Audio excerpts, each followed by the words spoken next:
بسم الله الرحمن الرحيم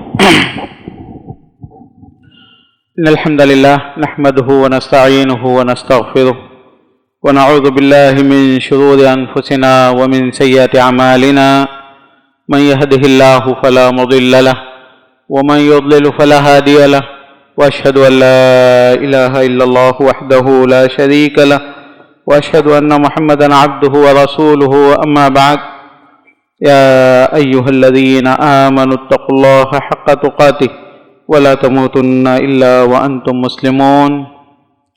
دوستو، بھائیو، بزرگوں، ہمارے عزیز دوست شیخ مفتی عمر حفظہ اللہ تعالیٰ ان کے علم میں، صحت میں، مال میں، اعلی اولاد میں برکت عطا فرمائیں۔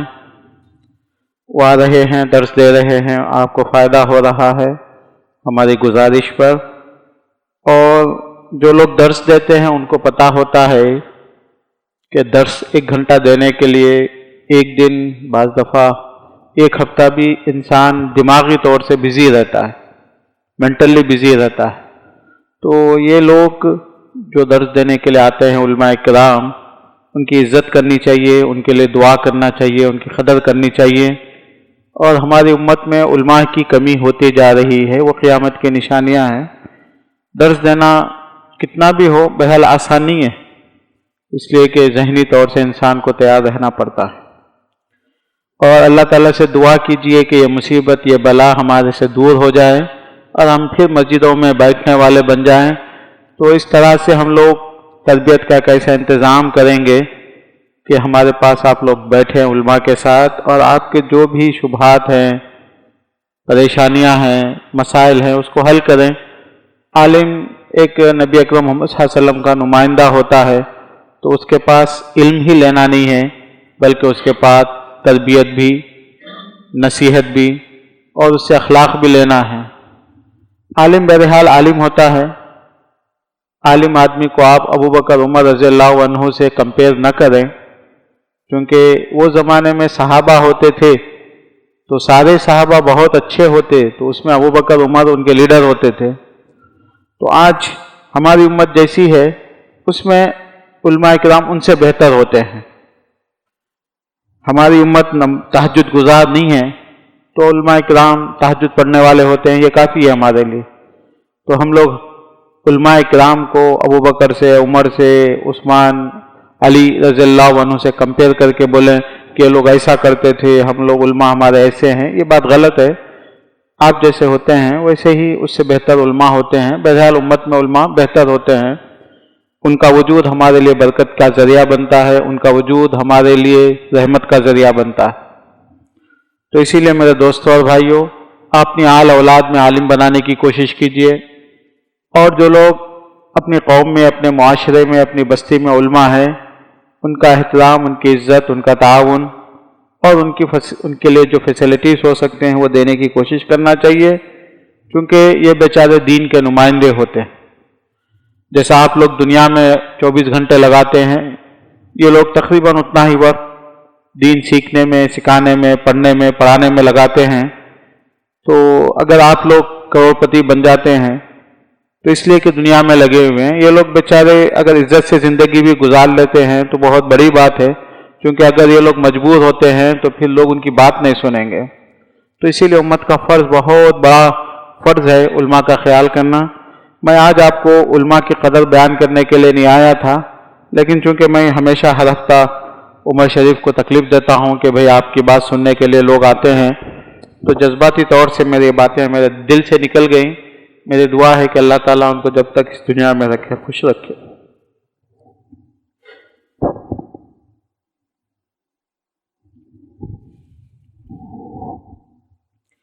جب میں علماء کے متعلق بات کرتا ہوں تو مجھے بہت دکھ ہوتا ہے کہ آج ہماری امت میں نبی اکرم محمد صلی اللہ علیہ وسلم کے بعد اس دین کی حفاظت کرنے والے صرف علماء ہی ہیں۔ آج چونکہ علماء کی اہمیت نہیں ہے، علماء کی قدر نہیں ہے، اسی لیے لوگ اپنی اولاد کو عالم بنانے کے لیے تیار نہیں ہیں۔ اور جب ہماری امت میں علماء نہیں رہیں گے تو ہمارے دین کی حفاظت کون کریں گے؟ ہمارے آئندہ آنے والی نسلوں کو اسلام اور دین کون سکھائیں گے؟ میرے دوست، جس بستی میں عالم نہ ہو، علماء کا اس بات پہ اتفاق ہے، اجماع ہے کہ وہاں پہ رہنا جائز نہیں ہے، چونکہ ہم لوگ اس دنیا میں اللہ کے واسطے جیتے ہیں، کھانے پینے اور اپنی خواہشات پوری کر کے مرنے کے لیے نہیں جیتے۔ فَمَن زُحْزِحَ عَنِ النَّارِ وَأُدْخِلَ الْجَنَّةَ فَقَدْ فَازَ وَمَا الْحَيَاةُ الدُّنْيَا إِلَّا مَتَاعُ الْغُرُورِ، جہنم سے بچ جائیں، جنت میں چلے جائیں، یہ ہماری کامیابی ہے۔ جنت میں جانا ہماری کامیابی ہے۔ جنت میں کیسا جائیں گے ہم لوگ؟ جس بستی میں عالم نہ ہو، جنت کا راستہ کون سکھائے گا ہمارے کو؟ قرآن کی بات ہم کو کون سکھائے گا؟ حدیث کی بات کون ہم کو سکھائے گا؟ ہمارا انٹرنیٹ، ہماری کتابیں، یہ چیزیں انسان کو علماء سے دور کر دیتی ہیں۔ تھوڑا بہت معلومات ہو سکتی ہیں، لیکن ایمان اور تقویٰ اور تربیہ اور تزکیہ نہیں ہو سکتا اس سے۔ ہماری کامیابی اللہ تعالیٰ صاف کہتا ہے، فَمَن زُحْزِحَ عَنِ النَّارِ، جو آگ سے بچا دے وہ کامیاب ہے۔ دوسرے الفاظ میں اللہ تعالیٰ قرآن میں بیان فرماتے ہیں، إِنَّ الْإِنسَانَ لَفِي خُسْرٍ إِلَّا الَّذِينَ آمَنُوا وَعَمِلُوا الصَّالِحَاتِ، انسان کالے گورے، مالدار، حکومت، فقیر، بادشاہ، بزنس مین، سب گھاٹے میں ہیں، نقصان میں ہیں، لاس میں۔ إِلَّا الَّذِينَ آمَنُوا وَعَمِلُوا الصَّالِحَاتِ، ایمان اور عمل صالح لائے، یہ لوگ کامیاب ہیں۔ اسی لیے امام شافعی نے کہا کہ یہ ایک سورہ پوری قرآن نہ بھی اترتی تو کافی تھا۔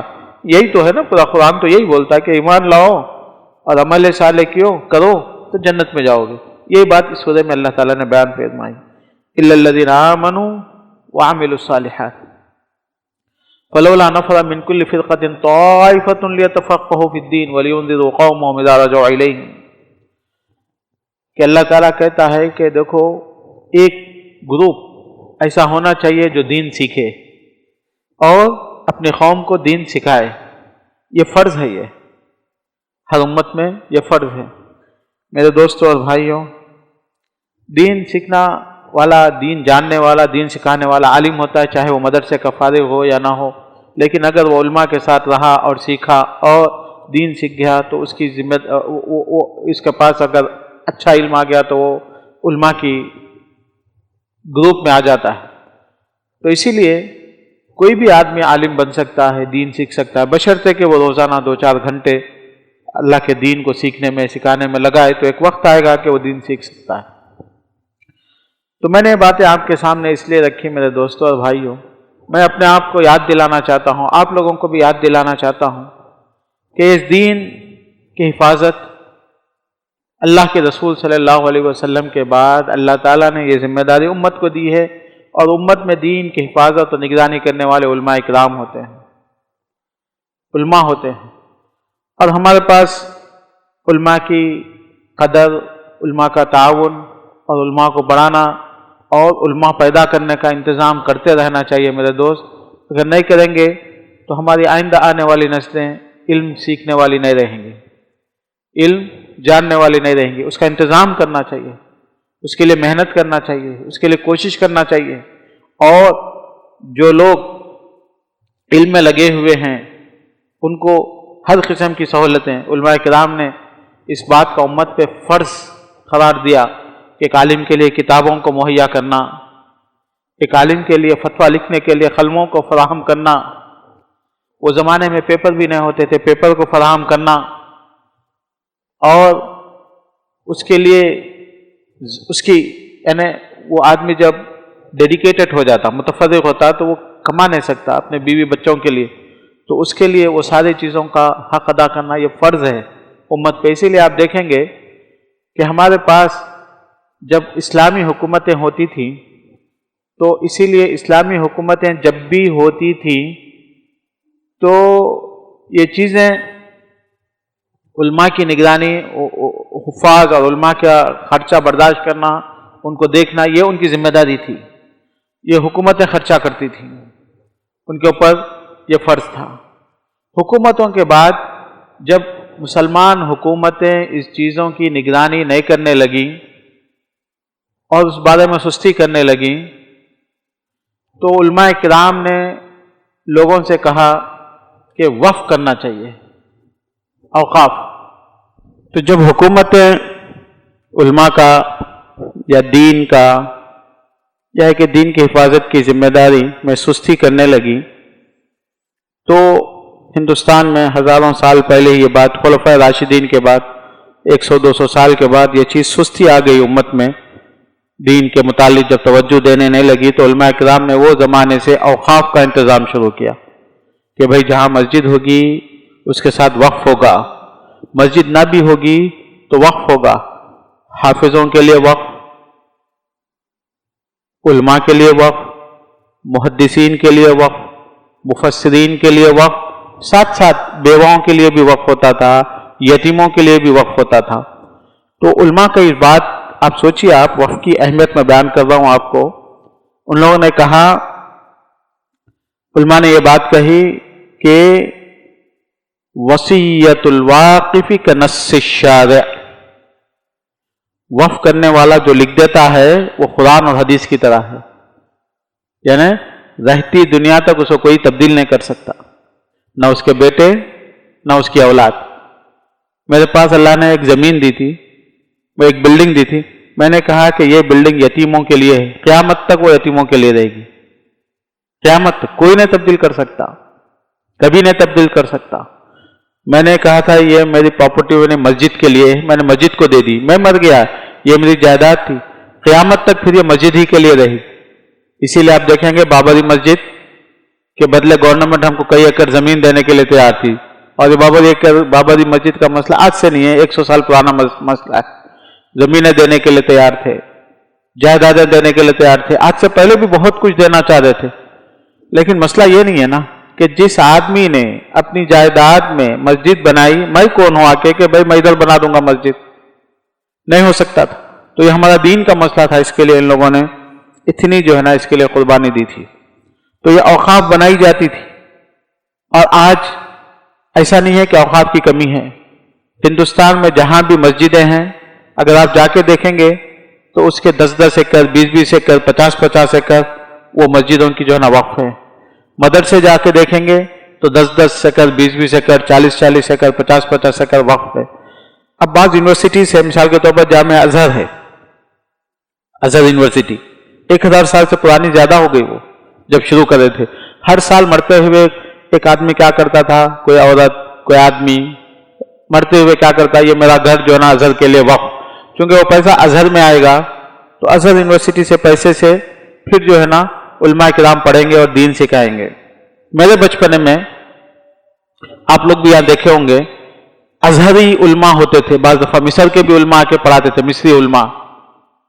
مجھے جب تو نہیں معلوم ہوتا تھا یہ کیوں آتے تھے بول کے، جب میں نے ریسرچ کیا، تحقیق کیا تو مجھے پتا چلا کہ ازہر میں اس کا بجٹ گورنمنٹ کے بجٹ سے زیادہ تھا، کیونکہ اوقاف کا پیسہ اس کے پاس جمع ہوتا تھا اور لے نہیں سکتے وہ پیسہ، کوئی کھا نہیں سکتا اس کو، کیونکہ دینے والے بولے کہ یہ جو ہے نا علماء کے لیے ہے۔ تو مصر میں سارے علماء اس سے تنخواہ لیتے اور رات دن دین کے کام میں لگے رہتے۔ تو اسی لیے دیکھیں گے آپ ایک زمانے تک جتنے علماء ہوتے، محدثین ہوتے، مفسر ہوتے، بڑے بڑے علماء ہوتے، سب مصر کے ہوتے تھے۔ کیوں؟ وہاں پہ ایک انتظام تھا، وہیں سے سیریا میں، سعودیہ میں، قطر میں، ہر جگہ ازہر کے علماء جاتے تھے، علم وہاں سے سیکھے۔ ہم لوگ بھی پڑھنے کے لیے ہندوستان سے بھی علماء، جب سعودی مدینہ یونیورسٹی 1962 میں شروع ہوئی، 1962 میں ابھی شروع ہوئی، اور ازہر یونیورسٹی 1000 سال پہلی ہے، تو 1960s میں بلکہ 70s 80s میں بھی لوگ اگر پڑھنے کے لیے جاتے تو کہاں جاتے تھے؟ ازہر کو جاتے تھے۔ تو کھانا بھی فری، رہنا بھی فری، اور جانے آنے کا خرچہ بھی فری، اور وہاں پہ دیتے تھے۔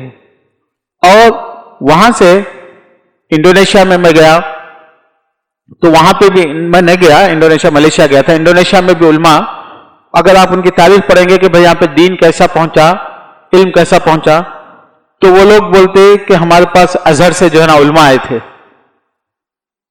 تو ازہر کے پاس پیسہ تھا تو وہ لوگ اپنے علماء سے بولتے دیکھو بھائی دین کا علم پھیلانا ہے، ہم تمہارے بیوی کا، بچے کا، اولاد کا، زندگی کا خرچہ لیتے، تم جاؤ انڈونیشیا جا کے رہ جاؤ۔ انڈونیشیا میں جا کے رہ گئے۔ حیدرآباد میں ازہری، کئی ازہری تھے، وہاں پہ آ کے رہ گئے۔ یہ لوگ وہاں رہتے تھے اور حکومت ان کو تنخواہ دیتی۔ ان کی ذمہ داری یہ فیل کرتے کہ بھائی میں عالم ہوں، اور مجھے دین کا کام کرنا ہے چاہے دنیا کے کسی بھی کونے میں ہو، وہ لوگ بولتے کہ بھائی جو لوگ مر چکے یہ جو ہے نا وقف کر کے گئے، ان کو سپورٹ کرنا ہمارا فرض ہے. تو ایسا دین پھیلتا تھا، ہر جگہ جاتا تھا اور کوئی لے نہیں سکتے تھے اس کو، چونکہ وہ وقف کی پراپرٹی ہوتی تھی. لیکن یہ انگریزوں نے، یہ برٹشرز نے، یہ یہودیوں نے، ان لوگوں نے جو ہے نا 1942 میں ان لوگوں نے ریسرچ کیا کہ ہم مسلمانوں کی حکومتوں کو ختم کر دیے، مسلمانوں کے انسٹیٹیوشنز کو ختم کر دیے، مسلمانوں کو جو ہے نا پولیٹیکلی اور جو ہے نا وائز جو ہے نا ہم لوگ ان کو ہر جگہ ڈیفیٹ دے دیے، لیکن ان کا دین کا سسٹم جو ہے نا پاورفلی کام کر رہا ہے. کیا سسٹم ہے؟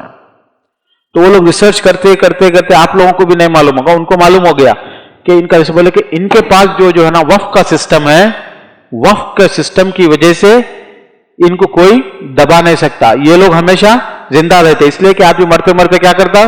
اپنا گھر اور پراپرٹی عالم کے لیے، مدرسے کے لیے، مسجد کے لیے، دعوت کے لیے، کتابوں کی تقسیم کے لیے، قرآن پڑھا کے تقسیم کرنے کے لیے، قرآن کے مدرسوں کے لیے بول دیتے. جیسے اب جو ہے نا آپ دیکھیں گے جو بھی حاجی جاتے ان کے قرآن فری میں ملتا، دیکھیں آپ ترجمے کا بھی ملتا، انگلش کا بھی ملتا، سب ملتا. کیسا ملتا؟ اس پہ لکھا ہوا ہے ملک فہد مرتے ہوئے اپنی وصیت کر کے گئے تھے کہ میرے پیسے سے یہ قرآن چھپا کے وقف کر دینا، وقف. تو ملک فہد اپنے پیسے سے وہ اس کا خرچہ دے کے مر گئے تھے. تو ملک تھے، بہت پیسہ دیے تو قرآن تقسیم ہو رہا ہے ان کے وقف سے. تو ایسا چلتے رہتا. تو بہرحال 1942 میں ان لوگوں نے جو ہے نا بیٹھ کے سوچا، معلوم کیا کہ مسلمانوں کے پاس وقف کا سسٹم ہے. اس کے بعد سے یہ لوگ جو ہے نا مسلمانوں کے وقف کو قبضہ کرنا شروع کرے، کچھ نہ کچھ ایک طریقہ بتا کے. ازہر کے وقف کو گورنمنٹ لے لی، ازہر غریب ہو گیا. ازہر کے پاس اب وہاں پہ پیسے دینے کے لیے پیسے نہیں تھے. تو ازہر میں 20 سال پہلے تک صرف اسلامک اسٹڈیز ہوتی تھی. ان لوگوں نے اس میں engineering, medical, music, arts in لوگوں نے داخل کر دیا 25 سال پہلے. کیوں؟ چونکہ وہ یونیورسٹی گورنمنٹ سے بجٹ لینے لگی. بجٹ لینے لگی تو گورنمنٹ نے کیا کیا؟ اپنے قانون نافذ کر دیے. بالکل سیم چیزیں جو ہے نا ہندوستان میں بھی ہوئی. یہاں کی اب جو ہے نا اوقاف کی جو پراپرٹیز اگر مسلمانوں کو مل جائے، یہاں کے اوقاف کی پراپرٹی، تو یہاں کی حکومت سے زیادہ مسلمان مالدار ہوں گے. یہ لال قلعہ یہ اوقاف کی پراپرٹی ہے. یہ ہمارا پارلیمنٹ جو بنا ہوا ہے یہ اوقاف کی پراپرٹی ہے. یہ کلکتہ ہو یا بہت سے جگہوں پہ یہ جو ہے نا گورنمنٹ جو ہے نا مسلمانوں کے وقف کو 2-4 روپے پے کرتی ہے، جبکہ وقف کی پراپرٹیز پہ پارلیمنٹ بنے ہوئے، وقف کی پراپرٹی پہ جو ہے نا اسمبلیز بنے ہوئے، ہر جگہ کا معاملہ ہے. اور یہاں پہ بھی اگر آپ جا کے دیکھیں گے کہ حیدرآباد کا شمشاباد ایئرپورٹ جو کہتے ہیں سب سے بڑا ایئرپورٹ بنا تھا، تو وقف کی پراپرٹی پہ بنا ہوا ہے. ان لوگوں نے اس کو کچھ ایک قسم بنایا کہ بھائی وقف کی پراپرٹی کو بیچ سکتے، قانون بنا دیا ان لوگوں نے. پہلے انگریزوں کے رہنے تک اور انگریزوں کے بعد بھی یہ قانون تھا کہ وقف کی پراپرٹی کو نہیں بیچا جا سکتا. اور ان لوگوں نے قانون بنایا. قانون بنانے سے قانون تھوڑا ہی بنتا ہے، لیکن بنا کے وقف کی پراپرٹیز کو بیچنا شروع کر دیا. جب وقف کی پراپرٹیز کو جب بیچنا شروع کر دیا تو اب مدرسے، مسجد، پھر یتیم خانے، بیوائیں، علماء کرام، یہ سارے لوگ کیا ہو گئے؟ کمزور پڑ گئے. دوسرے لوگوں کو ہر چیز ملنے لگی، لیکن دین کے مسئلے کو اور دین کی چیزوں کو جو ہے نا اس کا فرق پڑا. اس کی وجہ سے یہ مسائل پیدا ہو رہے ہیں اور ان لوگوں نے یہ کیا. اور صرف یہی نہیں بلکہ آج بھی جو ہے نا گلف کنٹریز میں، سعودیہ ہے، قطر ہے، کویت ہے، وہاں پہ وقف کے پراپرٹیز اتنے ہیں کہ پیسہ بہت زیادہ ہے. اسی لیے آپ دیکھیں گے 25 سال پہلے، 30 سال پہلے ہندوستان میں جب مدرسے اور یہاں کے اوقاف وغیرہ سب مسائل میں آگے، پریشانیوں میں آگے، مسجدیں نہیں بن رہی تھی، مدرسے نہیں بن رہے تھے، اور جو ہے نا یتیم خانے نہیں چل رہے تھے، خرچہ نہیں چل رہا تھا، تو یہاں کے علماء کرام، یہاں کے لوگ جو ہے نا سعودیہ جاتے تھے، قطر جاتے تھے، کویت جاتے تھے. تو کویت کیا ایک چھوٹا ملک ہے، قطر کیا ایک چھوٹا ملک ہے، سعودیہ کیا ایک ملک ہے، اس کی آبادی کم ہے، اور وہاں پہ پیسہ بہت ہے تو لوگ وقف کر دیے. تو وقف کا پیسہ وہاں پڑا ہوا ہے، دین کے لیے لگانا ہے. تو وہاں کے لوگ بولتے تھے کہ بھئی اب کیا کرنا ہے یہ پیسہ؟ تو بولتے جاؤ ہندوستان میں دے دو، جاؤ پاکستان میں دے دو، جاؤ بنگلہ دیش میں دے دو. اب دیکھیں گے یہاں پہ مسجدیں بننے لگیں، یہاں مدرسے چلنے لگے، یہاں پہ جو ہے نا انسٹیٹیوشن چلنے لگے. وہ وقف کا پیسہ آتا تھا، کوئی کسی پہ احسان نہیں کر رہا تھا. ان کے باپ دادا مرتے ہوئے وقف کے لیے دے دیے، پیسہ پڑا ہوا ہے، بھائی آؤ چلو دیکھتے کہ بھئی آدمی صحیح ہے، سچا آدمی، چلو اس کو دے دو کتابیں چھپانے کے لیے. اور الحمدللہ ایسا چل رہا تھا. اچانک 11 سپٹمبر ہو گیا انڈیا دنیا میں. 11 سپٹمبر کے بعد کیا ہوا؟ سب سے پہلے قانون یہ بنا کہ بھئی یہ ٹیررزم ہے، دہشت گردی ہے، دنیا میں جو ہے نا مسلمان ٹیررزم پھیلا دے، اسی لیے ان کو پیسے نہیں جانا. پیسے کہاں سے جاتے؟ گلف کنٹریز سے آتے، باہر سے آتے. تو سب سے پہلے کیا ہوا؟ پیسوں کو کیا کر دیا گیا؟ بند کر دیا گیا. تو وقف کا پیسہ اب سعودیہ میں ہے، باہر نہیں جا سکتا، قطر میں ہے، باہر نہیں جا سکتا، کویت میں ہے، باہر نہیں جا سکتا، بہت پیسہ ہے، نہیں جا سکتا باہر، اور وہ استعمال بھی نہیں ہو سکتا. کیوں استعمال نہیں ہو سکتا؟ کون استعمال کریں گے؟ ان کو ضرورت نہیں ہے. وہاں کی گورنمنٹ مسجدوں کو، وہاں کی گورنمنٹ اداروں کو، وہاں کی گورنمنٹ دیکھتی ہے، لیکن اب وہ پیسہ باہر نہیں جا سکتا. کیوں نہیں جا سکتا؟ پرمیشن نہیں ہے. وہاں پہ باہر اگر وہاں کے پیسہ لینے کے لیے اگر جائیں آپ، تو سب سے پہلے بولتے ہیں جس ملک میں آپ رہتے ہیں وہ ملک سے پرمیشن لے کے آئے، آپ کی انٹرنل منسٹری سے، آپ کی ایکسٹرنل منسٹری سے. اب ہندوستان سے آپ جا کے پرمیشن لے کے آئے کہ ہم سعودیہ سے پیسہ لاتے ہیں، سب سے پہلی شرط، کیونکہ انٹرنیشنل رول بناؤ. ابھی ہماری حکومت ہم کو کیوں دے گی بھائی پیسہ؟ دے گی بھی تو سیکولر بنیاد پہ آپ بولو کہ بھائی ایک مسجد بنائیں گے تو ایک مندر بنائیں گے، تب آپ لکھ کے دیں گے تو تب جو ہے نا لوگ پرمیشن دیں گے. اب آپ دے کے جا کے وہاں پہ جائیں گے گورنمنٹ کی ایسا، تو لوگ بیچارے پیسے دیں گے کیوں آپ کو؟ تو یہ کمپلیکیشن یہ پیدا ہو گئے. بہرحال دوستوں اور بھائیوں، میں آپ لوگوں کے پاس جو موضوع بیان کر رہا تھا وہ موضوع یہ تھا کہ علماء اور دین کی خدمت. ہمارے سلف، ہمارے بزرگ، ہمارے بڑے لوگ ان لوگوں کو جو کرنا تھا کر کے چلے گئے. آج حالات جو ہے میں آپ کے سامنے رکھا.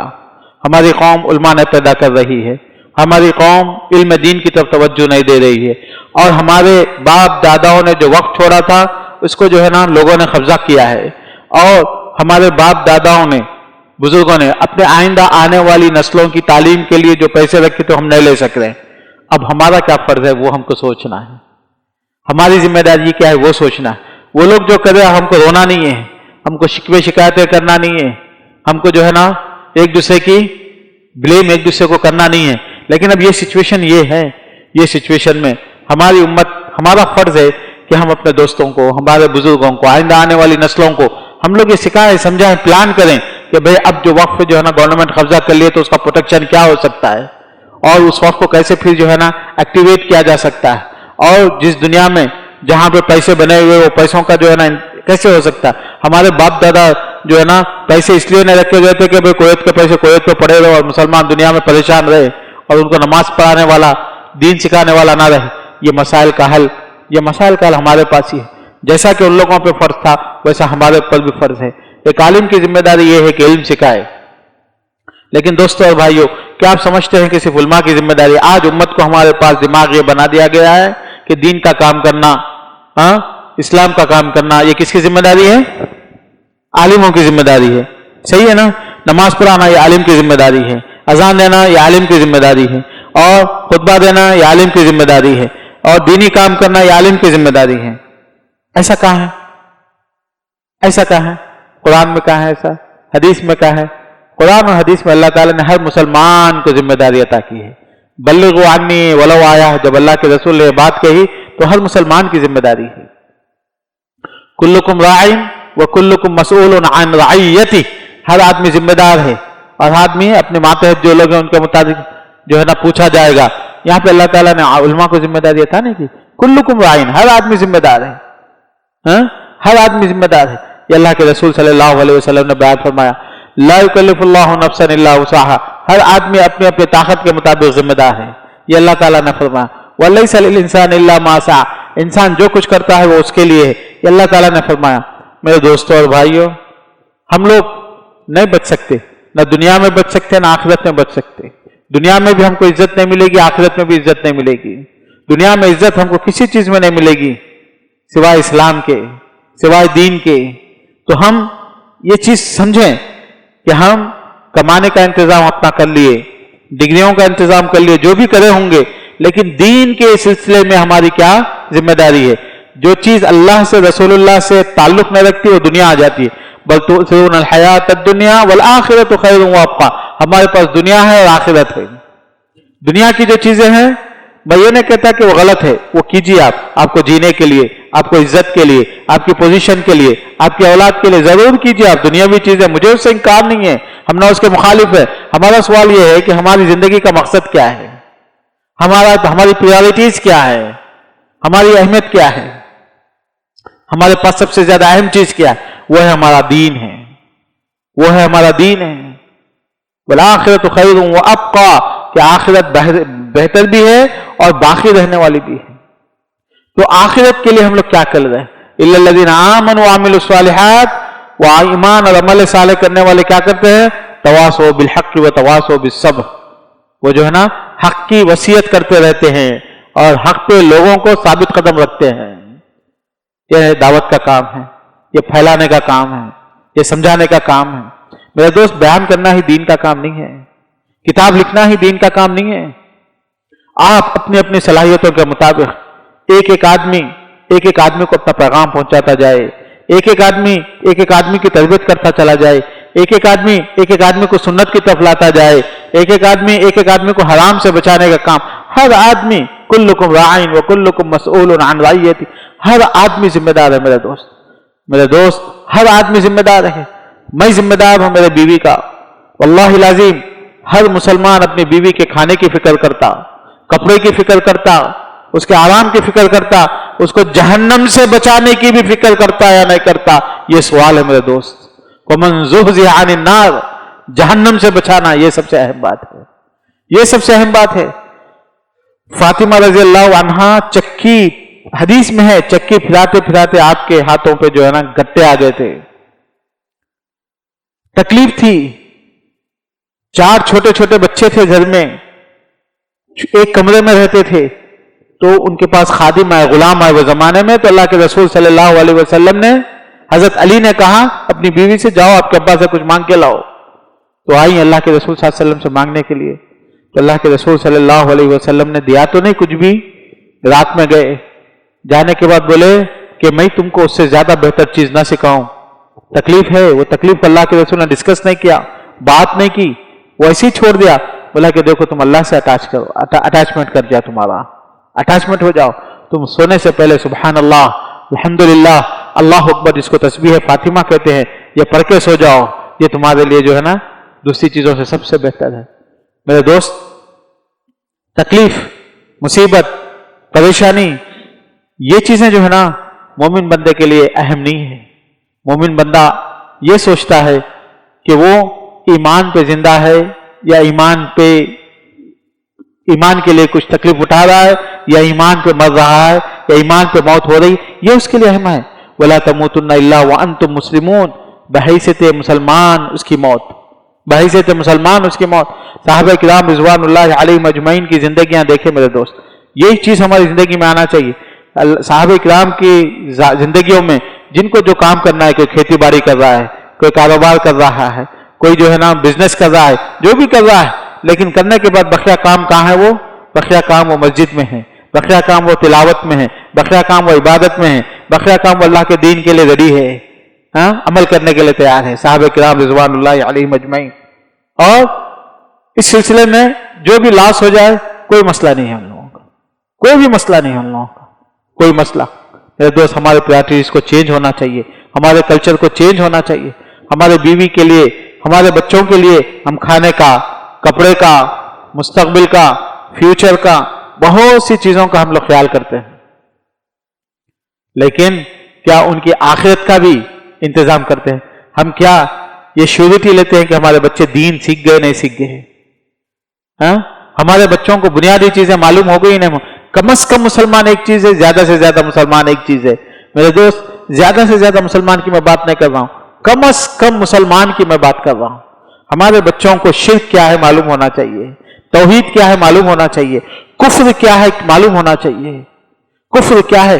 ہمارے بچے ایسا نہیں کہ بھائی ہر چیز برابر ہے، ساری انسانیت برابر ہے. قل یا ایھا الکافرون لا اعبد ما تعبدون، یہ ہمارے بچوں کے دل میں اترنا چاہیے، معلوم ہونا چاہیے. میرے دوست، ہمارے بچوں کے لیے ہم لوگ بہت کچھ کر کے جاتے ہیں، لیکن افسوس کہ ہمارے بچوں کے لیے دین کا مسئلہ حل کر کے نہیں جا رہے ہیں، جس کی فکر انبیاء کو ہوتی تھی. ما تعبدون من بعدی قالوا نعبد. یعقوب علیہ السلام اپنی اولاد کو بلا کے پوچھتے ہیں مرنے سے پہلے، وَإِذَا حَضَرَ يَعْقُوبَ الْمَوْتُ، موت آ گئی ان کو، مرنے جا رہے ہیں، مرنے سے آنے سے پہلے فکر ہے ان کو. کیا فکر ہے؟ جلدی جلدی میرے بچوں کو بلاؤ. ان کے بچے یعقوب علیہ السلام کے یوسف علیہ السلام ہیں، بنیامین ہیں. لوگ کہتے ہیں کہ پورے کے پورے اولاد جو ہے ان کے انبیاء بھی تھی روایتوں میں، بنو اسرائیل میں جو بھی ہے، بہرحال کچھ تو اس میں انبیاء تھے. بولے کہ مر وَإِذَا حَضَرَ يَعْقُوبَ الْمَوْتُ، موت ہو رہی ہے, موت سے وقت بلا رہے اپنی اولاد کو, ادھر آؤ بچے, ادھر آؤ, سب لوگ آؤ, میں جا رہا ہوں مرنے کے لیے. ما تعبدون من بعدی, ذرا مجھے تسلی دے دو, میں مرنے کے بعد تم کس کی عبادت کرو. ما تعبدون من بعدی قالوا نعبد الہک و الہ آبائک ابراہیم و اسماعیل و اسحاق. بولے کہ آپ کے بعد آپ جس اللہ کی عبادت کرتے تھے, ایک اللہ, آپ ابراہیم علیہ السلام, اسماعیل علیہ السلام, وہی اللہ کی ہم بھی عبادت کرتے, موت سکون سے ان کی موت ہو گئی. ما تعبدون من بعدی. میرے دوست بھوکے رہیں کوئی مسئلہ نہیں ہے, لیکن ایمان پہ رہیں, یہ اصل مسئلہ ہے. دنیا ان کو نہ ملے کوئی مسئلہ نہیں ہے, آخرت ان کو ملے گی, یہ بہت اہم بات ہے.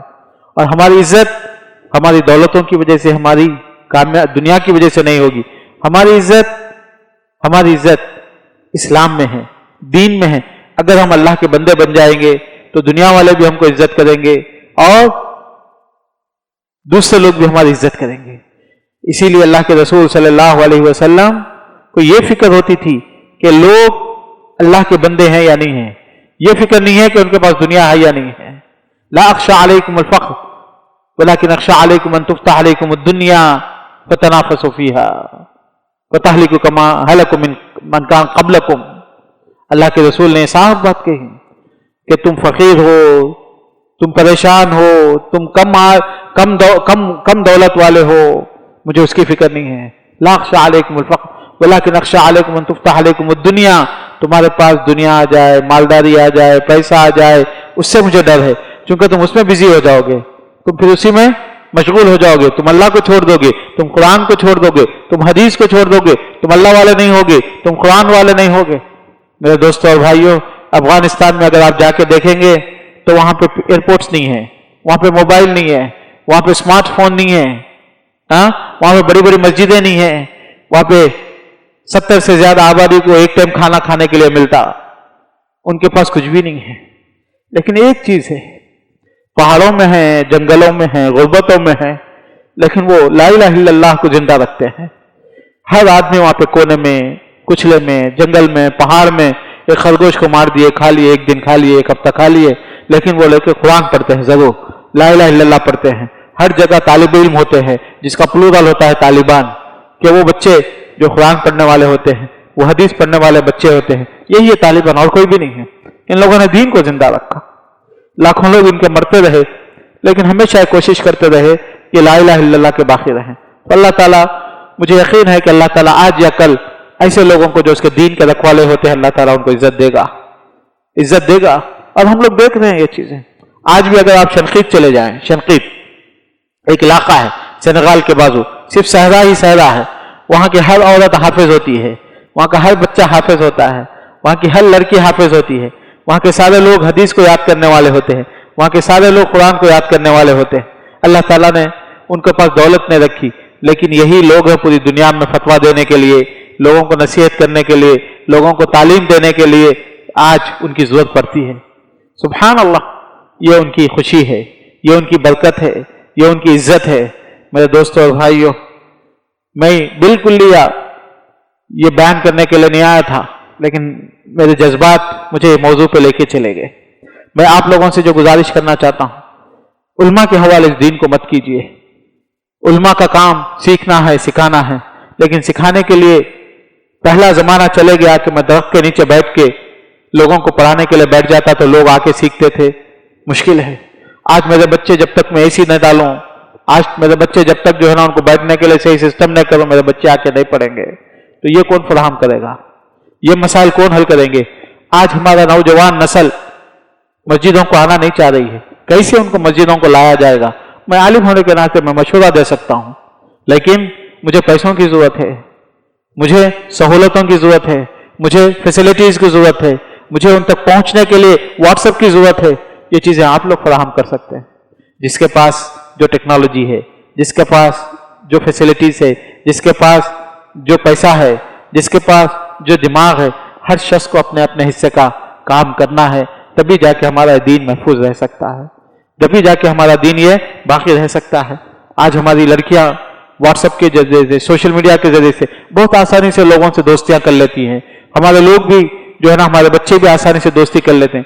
ان لوگوں کو تربیت کا ذریعہ, ان لوگوں کو بچانے کا ذریعہ سوچنے کی ضرورت ہے کہ ہم اس کو کیسے کر سکتے ہیں، کس انداز سے لا سکتے ہیں، بہت ضروری ہے میرے دوستوں اور بھائیوں۔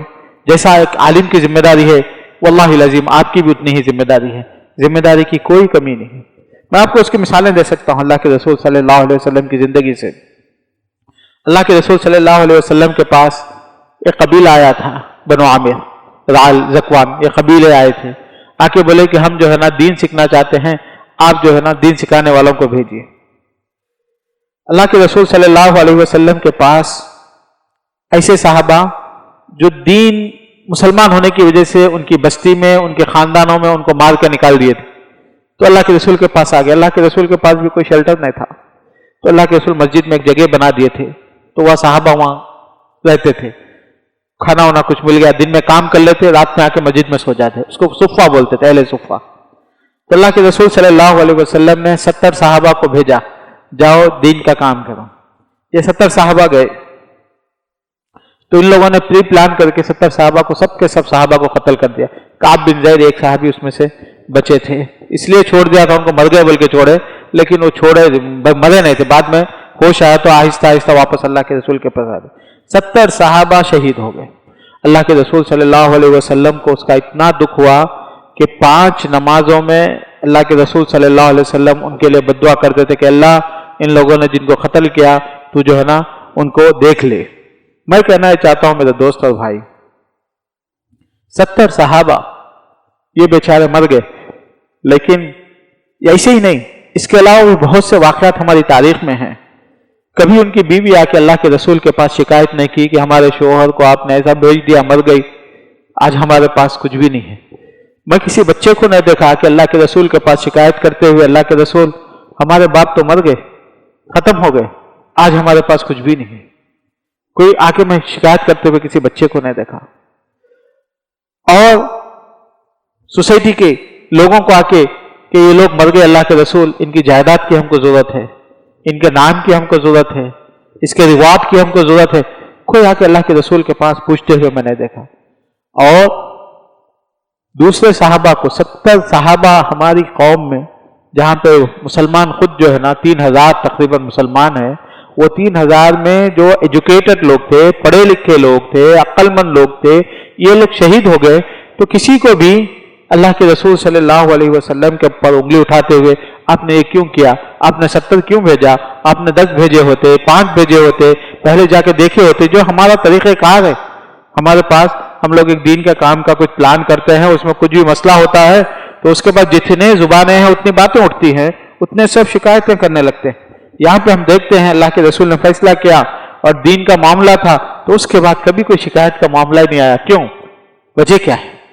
وجہ یہ ہے میرے دوست، سب کو اس بات پہ خوشی تھی کہ یہ لوگ اپنے کاز کو، اپنے پرپس کو ادا کرنے کے لیے اپنی جان دے دیے، اس پہ وہ لوگ مطمئن تھے، اس پہ وہ خوش تھے، اس پہ ان کو فخر تھا، اس پہ ان کو اطمینان تھا۔ کسی کو بھی کوئی افسوس نہیں تھا کہ جان چلے گئی، جانے دو۔ گئی کس لیے گئی تھی؟ اس لیے گئی تھی کہ اللہ کے پیغام کو پہنچانے کے لیے، اللہ کے رسول صلی اللہ علیہ وسلم کے دین کی حفاظت کے لیے۔ اسی لیے یہ 70 صحابہ کو آپ یہ نہیں بول سکتے کہ یہ صحابہ کرام رضوان اللہ علیہم اجمعین نے اس لیے ذمہ داری نبھائی کہ عالم تھے، اس لیے کہ یہ لوگ فاضل تھے، مولوی تھے۔ یہ ہمارے دماغ سے نکال دیجئے، یہ نکال دیجئے آپ۔ کنتم خیر امت اخرجت للناس تأمرون بالمعروف وتنہون عن المنکر، اللہ تعالیٰ نے یہ امت سے مراد علماء نے مراد لیا یہاں پہ ہر آدمی ذمہ دار ہے، ہر آدمی ذمہ دار ہے۔ آپ مسلمان جب ہوتے ہیں تو آپ کے اوپر یہ ذمہ داری ہے کہ دین سیکھنا اور دین پہ عمل کرنا اور دین سکھانا۔ آپ کے بچوں کو کم از کم کچھ بھی نہیں تو کسی کو نہیں تو اپنے اولاد کو، اپنے رشتہ داروں کو کیسے سکھانا، وہی کوئی بھی نہیں سیکھ رہا۔ اللہ کے رسول صلی اللہ علیہ وسلم 13 سال تک گلی گلی میں، کوچے کوچے میں پتھر کھا کھا کے لوگوں کو سکھاتے تھے۔ آپ بولتے کہ میں بچے کو بولا بچہ نہیں سیکھا، خلاص چھوڑ دیا، بھائی کو بولا بھائی نہیں سیکھا، چھوڑ دیا۔ آپ ایک بازو والے اپنے پڑوسی کو، غیر مسلم کو یا مسلمان کو نماز کے لیے بولے نہیں سنا، چھوڑ دیا۔ اور ہم لوگ جب بولتے ہیں کہ بھائی یہاں پہ جو ہے نا اپنی امت میں دعوت کا کام نہیں ہے، پیغام کا کام نہیں ہے، تعلیم کا کام نہیں ہے، تو ہم لوگوں کو آسانی سے لوگ منہ بند کرا دیتے، بول دیتے کہ کیا بھائی ہم بولے خلاص ہو گئے، کوئی کرنے والا نہیں ہے۔ بھائی آپ جب تک زندہ ہے آپ بولتے رہنا ہے، ہدایت دینا اللہ کا کام ہے، ہدایت دینا اللہ کا کام ہے۔ آپ کو معلوم ہے ابو طالب اللہ کے رسول صلی اللہ علیہ وسلم کے چچا، اللہ کے رسول کہ بچپنے سے اللہ کے رسول کی حفاظت کرتے رہے. 40 سال میں اللہ کے رسول جب نبی بن گئے تو ان کا انتقال اللہ کے رسول کی عمر جب 50 سال تھی جب ہوا تو 10 سال تک رات دن وہ ابو طالب کو بولتے رہے اپنے پیغام کے لیے. ابو طالب کے مرنے کا وقت ہے, مر رہے ہیں.